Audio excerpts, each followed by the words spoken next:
고난주간 특별 새벽기도의 마지막 날입니다. 이렇게 또 예배당에서 또 온라인으로 함께 참석하신 모든 성도님들께 감사드리고요. 또 하나님의 은혜가 함께 하시기를 축복합니다. 우리 지난 나흘 동안 우리는 공회에서 또 신문당하시는 예수님의 모습, 또 그 한 현장에서 예수님을 부인하였던 그런 베드로의 모습을 보았고요. 또 빌라도의 재판 앞에서 비겁한 선택을 한 사람들의 모습, 또 어제는 골고다 십자가에서 우리 주님께서 참혹하게 조롱당하시는 그 모습을 함께 나눴습니다.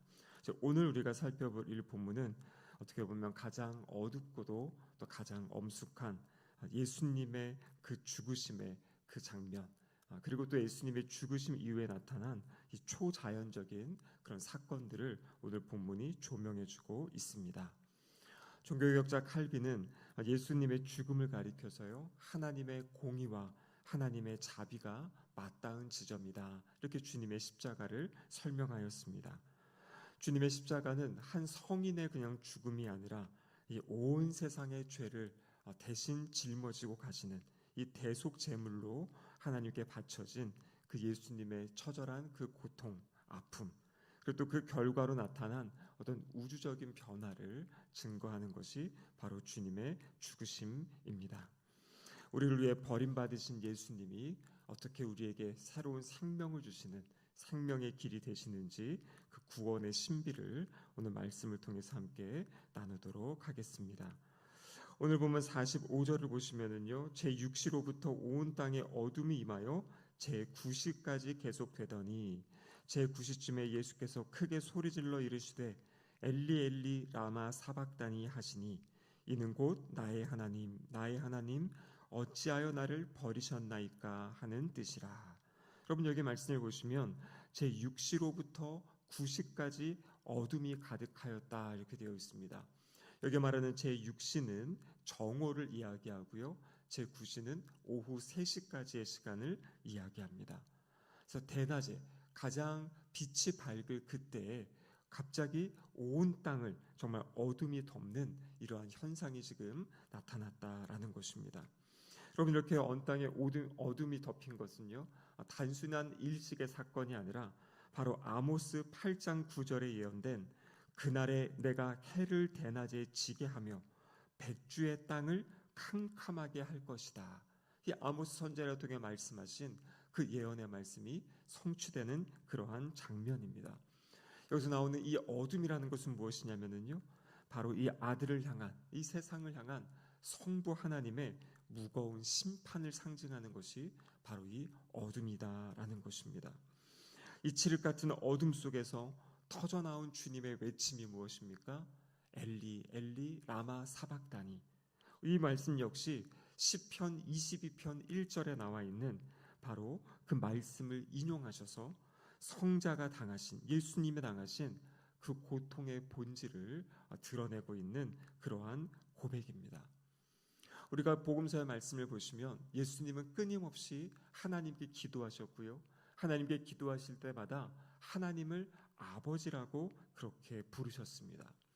근데 오늘 이 장면, 예수님이 온 인류의 죄를 대신 짊어지시는 이 대속의 제물로서 이 온 세상의 공의로운 재판장으로 서신 하나님 앞에서 우리 주님은요, 하나님을 아버지라 부르지 않으시고 나의 하나님이다, 이렇게 지금 부르시는 그런 공식적인 장면을 보게 됩니다.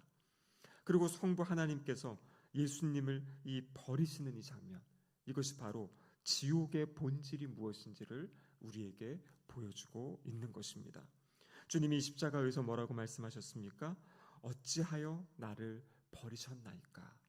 하나님께 버림받은 이 주님, 예수님, 이 모습은 바로 지옥이 무엇인지를 우리에게 가르쳐 주시는 겁니다. 여러분, 지옥은 무엇입니까? 지옥은 단순한 형벌의 장소가 아닙니다. 이 지옥은 바로 하나님과의 관계가 완전히 끊어진 상태, 그곳이 바로 지옥의 모습이다라는 것이죠. 여러분, 이 땅에서는 잠시 하나님을 떠나 살아갈 수 있습니다. 하지만 하나님께 돌아갈 수 있는 기회가 있습니다. 하지만 지옥은요, 그곳에 지옥에 가게 되면 더 이상 하나님께 나아갈 수 있는 기회가 없는, 완전히 하나님과 단절되어진 그러한 상태, 그것이 바로 지옥의 모습이다라는 것이죠. 근데 오늘 본문에서 바로 예수님이 하나님과의 그런 단절, 그 하나님의 심판의 자리, 그 자리에 우리 대신 우리 예수님께서 서신 것입니다. 예수님의 그 단절을 그 십자가 위에서 친히 감당하셨고요. 그 십자가에서의 모든 고통, 그 심판을 예수님이 대신 받으신 겁니다. 우리가 받아야 할 그 심판을 대신 감당하신 후 예수님 오늘 50절에 보면 이렇게 기록되어 있죠. 다시 크게 소리 지르시고 영혼이 떠나시니라. 예수님이 영혼이 떠나셨다. 이 떠나셨다라는 단어는요, 단순히 죽었다라는 그런 의미가 아닙니다. 이것은 어떤 시간이 되어서 고통 가운데 어떤 몸의 이 모든 것이 소진해서 이제 죽임을 당하게 된 그 죽게 된 그 사건을 이야기하는 것이 아니라요. 여기서 떠나시나라는 이 단어의 의미는 내어 주셨다라는 것입니다. 그것은 능동적인 의미입니다. 예수님이 죽임 당하신 것이 아니라 예수님께서 자신의 영혼을 내어 주신, 스스로 생명을 내어 주신 그 장면을 이야기하고 있는 것입니다. 어둠 가운데 하나님의 그 모든 심판을 담당하시고 이제 주님의 하나님의 모든 뜻을 이루신 그 순간 주님께서는 자신의 생명을 내어 주셨다라고 오늘 본문은 우리에게 말씀하고 계십니다. 그렇기 때문에요, 이 내어 주셨다라는 이 표현은 무엇이냐면 십자가가 그냥 사람들로부터 당하고 그 죽임 당한 그 당하신 패배의 사건이 아니라 바로 하나님의 뜻에 주권적으로 우리 주님이 순종하심으로 그 순종을 완성하신 그 사건이다라는 것을 바로 떠나시니라, 내어주셨다라는 이 말씀을 통해서 우리에게 가르쳐주고 계신 겁니다. 우리의 삶의 가장 큰 두려움이 무엇입니까? 사실 그것은요, 관계의 단절이에요. 하나님으로부터 끊어지고 사람들로부터 소외되고 외면당하는 그 관계의 단절이 사실 버림받음, 이것이 우리에 있는 가장 큰 두려움입니다. 근데 오늘 본문 우리에게 무엇을 말씀하시냐면 주님이 십자가에서 버림받으셨기에, 주님이 하나님과의 그 단절을 경험하심으로 우리들은 이제 더 이상 버림받지 않고 단절되지 않고 끊어지지 않고 하나님과 함께 살아가는 그 은혜를 얻었다라고 말씀하고 계십니다. 그러면서 우리가 끊임없이 배운 것, 요한복음에 보면 영생이 무엇입니까? 예수 그리스도 통해 우리에게 주신 영생은 바로 하나님과 그 아들 예수 그리스도를 아는 것이다. 하나님과 예수님을 경험하며 체험하며 동행하며 살아가는 것. 그 끊어졌던 관계가 회복되어져서 이제는 주님을 예배하며 살 수 있고 하나님의 음성을 들으며 살아가는 그 삶이 바로 우리가 누리는 영생이다라고 말씀하고 계신 거죠. 혹시 지금의 삶의 자리 가운데 오늘 주님이 경험하신 구시와 같은 어두운 터널을 지나고 계신 분이 계십니까? 오늘 말씀을 통해서 외면당하신 우리 주님을 바라보시기 바랍니다. 하나님이 우리 주님을 외면하시고 우리를 바라보시고 우리를 붙잡아 주셨다라는 것입니다. 여러분, 더 이상 우리는 버림받음에 대한 두려움 가운데 살아가는 것이 아닙니다. 하나님이 우리를 붙잡고 계시고 지금 하나님과 함께 살아가는 우리의 삶이 이 세상 이후에도, 죽음 이후에도 영원히 하나님의 품에 거하는 우리의 삶이 되는 줄로 믿습니다. 여러분, 그렇기 때문에요, 두려워하지 마시고요. 두려워하면 자꾸 무엇인가 움켜잡으려고 합니다. 두려워하면 자꾸 무엇인가 움츠러들려 합니다. 여러분, 그런 삶이 아니라요, 주님의 이 사랑에 우리의 삶을 온전히 내어 맡기시기를 바랍니다. 주님께 온전히 우리를 내어 맡기고요, 주님의 사랑을 의지하고 우리에게 주신 것을 온전히 주님 앞에 내어놓고 내어드리는 그러한 믿음의 삶을 살아가시기를 주님의 이름으로 축복합니다. 여러분, 이어지는 51절의 말씀 보시면은요, 이 주님의 죽으심 이후에 나타난 그러한 현상들을 기록하고 있습니다.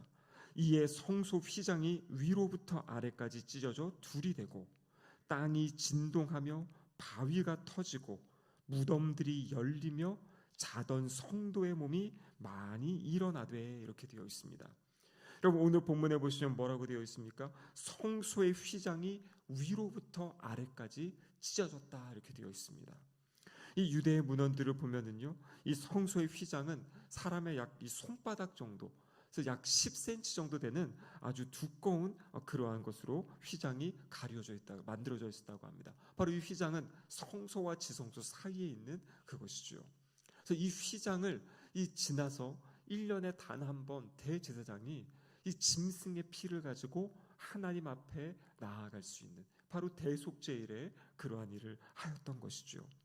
여러분, 그런데요, 이 휘장, 사람의 손으로는 절대 찢을 수 없는, 사람의 힘으로는 찢을 수 없는 이 휘장을 하나님께서 위에서부터 아래로 찢어주신 것이에요. 이것이 무엇입니까? 이제는 대제사장만이 아니라, 짐승의 피를 가지고 들어가는 제사장만이 아니라 바로 예수 그리스도의 보혈을 의지한 모든 성도들이 하나님의 임재 앞에, 그 하나님의 보좌, 하나님의 언약궤 앞에 나아갈 수 있는 그 은혜를 주님이 허락하신 것입니다.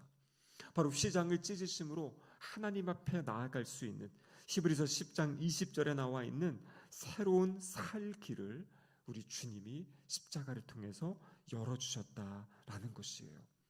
새로운 살 길을 열어주신 것뿐만 아니라 주님은 이 십자가의 사건을 통해서 죽음의 권세를 깨트리시는 그런 놀라운 역사를 우리에게 보여주신 겁니다.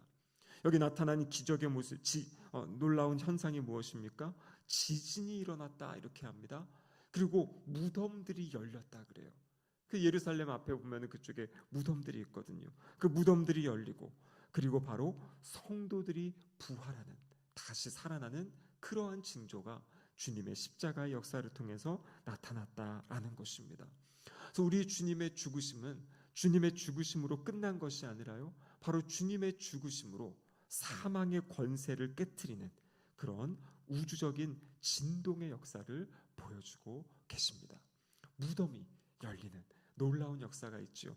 그리고 오늘 성경의 본문에 보면 예수님이 부활하신 이후에 그때 죽었던 사람들이 이제 무덤에서 나와서 이 거룩한 성 안으로, 그 가족의 품으로 돌아왔던 사건을 이야기하고 계십니다.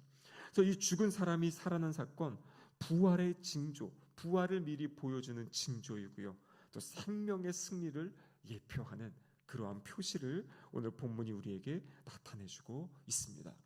여러분, 그래서 십자가는요, 이 주님의 죽음, 패배의 장소가 아니라 바로 주님의 죽으심을 통해서 이 죽음의 권세를 깨트리신 이 새로운 창조, 새로운 아침을 여는 그런 놀라운 능력의 장소임을 우리에게 말씀해주고 계십니다. 여러분, 이 휘장이 찢어졌다라는 것은요, 이제 우리가 예수 그리스도의 보혈을 의지하고 담대하게 주님 앞에 나아가서 주님께 예배드릴 수 있는 그 은혜를 우리가 선물로 받은 것이에요. 우리 자신의 연약함과 허물, 여러분, 그것 때문에 하나님 앞에 나아가는 것을 주저할 필요가 없습니다. 우리의 어떠한 의로움 때문에 주님 앞에 나가는 것이 아니라 바로 예수 그리스도의 십자가, 그 예수 그리스도의 보혈의 은혜를 의지해서 우리는 언제나 담대하게 주님 앞에 나아갈 수 있는 그 은혜를 얻었다라는 것이죠. 주님 앞에 나아가서 아빠, 아버지라고 친근하게 우리 주님을 부르며 주님께 고백할 수 있는 그 은혜가 우리의 삶에 열렸다라는 것입니다. 여러분, 또한 이 십자가는요, 그 모든 저주, 또 모든 이 사망의 권세를 주님이 깨트리신 사건입니다. 그리고 닫혀있던 그 무덤이 열린 사건이에요. 여러분, 우리가 주님 앞에 나아갈 때 우리의 삶의 자리에 절망적인 것들, 내가 보기에는 더 이상 가망이 없고 소망이 없고 희망이 없는 그 일들이 바로 주님의 십자가 앞에서 새롭게 열리는 역사가 있을 줄로 믿습니다.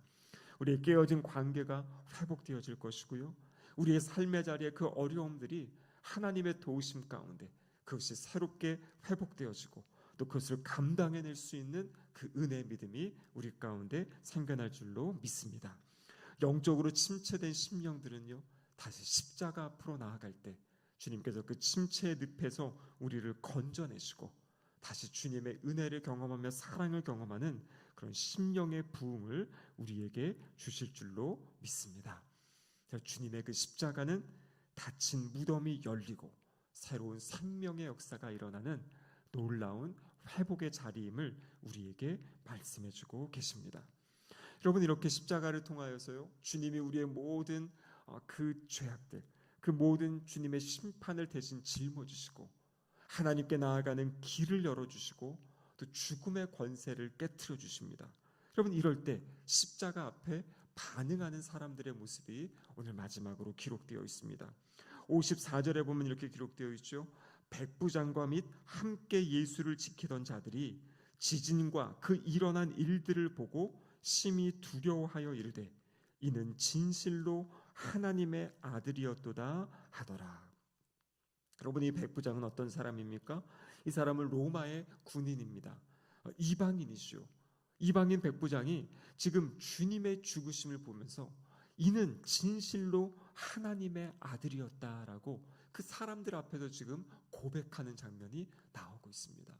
여러분, 우리가 어제 그제 살펴보았던 종교 지도자들의 모습이 무엇입니까? 종교 지도자들은요, 십자가에 달리신 주님을 보면서 그 십자가에서 내려와 봐라. 네가 정말 하나님의 아들이거든. 그러한 기적적인 일을 베풀어 봐라. 너를 구원해 봐라. 그러면서 조롱했던 사람들이 바로 유대인 종교 지도자들이었습니다. 그런데 지금 로마의 백부장은 그들과 정반대로 그들은 하나님의 아들이거든 내려와 봐라 이야기하는데요. 백부장의 고백은 무엇이냐면 당신은 실로 진실로 하나님의 아들입니다. 이러한 고백을 하는 모습을 보여주고 있습니다. 여러분, 이 백부장의 고백은요, 이제 이 복음이 단순히 유대인의 지경을 넘어서 온 열방으로 확산될 것을 보여주는 그러한 첫 번째 신호, 그것이 바로 이 백부장의 믿음의 고백입니다. 여러분, 성경은 여기서 끝나지 않습니다. 마지막으로 여인들의 이야기를 기록하고 있습니다. 55절에 보면요, 예수를 섬기며 갈릴리에서부터 따라온 많은 여자가 거기 있어 멀리서 바라보고 있으니. 여러분, 이 여자들은 어떤 여자들입니까? 갈릴리로부터 따라왔다. 지금 예수님이 주로 사역하셨던 그 이스라엘의 북쪽 갈릴리 지역에서 지금 따라와서 지금 남쪽 예루살렘에서 지금 예수님이 죽으시는 그 모든 장면을 함께 보고 있는 그 여인들을 이야기하고 있는 것입니다. 여러분, 이 여인들은요, 갈릴리에서부터 예수님을 따르고요, 예수님을 섬겼던 그러한 모습들, 그리고 마지막 예수님의 제자들이 다 도망치고, 물론 이제 요한복음에 보면 요한이 그 십자가 아래 있었던 이야기를 하지만요, 대부분의 이 제자들은 다 도망친 그 자리에 마지막까지 예수님의 곁을 지켰던 여인들, 또 결국에 이 여인들이 또 부활의 첫 아침에 주님께 향유를 가지고 가고 그곳에서 부활하신 주님을 만나는 은혜를 경험하는 그 예수님의 제자의 모습을 보여주고 있습니다. 마지막까지 끝까지 주님의 곁을 지킨 그 제자들의 모습, 특별히 여인들의 모습을 성경은 우리에게 말씀해주고 계십니다. 여러분, 우리 교회의 사명이 무엇입니까? 바로 예수 제자 삼고 선교하는 교회입니다. 주님의 십자가의 사랑을 경험하고 주님의 십자가의 은혜를 경험한 모든 사람들은 우리 주님의 제자가 되는 것이에요. 주님의 제자는 주님을 따르는 삶, 주님을 증거하는 삶, 바로 이 여인들이 보여준 것처럼 절망적으로 보이는 그 십자가의 순간에도 마지막 순간까지 주님을 섬겼던 그 모습, 그것이 바로 주님의 제자들이 감당해야 될 삶의 모습이다라는 것입니다. 또한 이 로마의 백부장처럼 자신의 그 있는 그 자리에서 예수님을 하나님의 아들입니다라고 고백하였던 그 고백, 여러분, 그 고백이 바로 우리의 모든 삶의 자리에서 있어야 될 선교적인 고백인 줄로 믿습니다. 여러분, 오늘은 이제 고난주간 다섯째 날, 이 마지막 날이지요. 우리 주님은 십자가에서 자신의 모든 것을 내어주셨습니다. 이제 주님의 제자된 우리들, 날마다 주님이 열어주신 은혜의 보좌 앞으로 담대하게 나아가는 삶 살아가시고요, 그 주님과의 만남 가운데 주님이 주시는 사랑과 은혜를 날마다 삶의 자리에 증거하며 또 삶으로 살아내는, 그래서 정말 진실한 예수님의 제자가 되고 또 예수님의 제자의 그 선교적인 삶을 살아가는 하나님 나라를 드러내는 우리 모두의 삶이 되시기를 주님의 이름으로 축복합니다. 아멘. 기도하시겠습니다. 사랑하는 하나님 아버지, 감사드립니다. 예수님의 그 십자가의 죽으심으로 우리의 모든 저주를 담당하시고 또 죄악의 권세, 사망의 권세를 깨뜨리신 주님의 놀라운 역사를 다시 한번 바라보게 하심에 감사드립니다. 주님이 죽으심으로 그 모든 권세를 깨뜨리시고 우리에게 새로운 살 길을 열어주신 그 십자가의 은혜를 다시 한번 누리며 경험하며 고백하며 살아가게 하여 주시옵소서. 우리를 사랑하신 그 주님의 사랑에 날마다 믿음으로 반응하게 하여 주셔서 예수님의 신실한 제자로 우리의 삶의 자리에서 주님을 전하며 선포하며 살아가는 거룩한 주님의 백성들 되게 하여 주시옵소서. 예수님의 이름으로 기도드립니다. 아멘.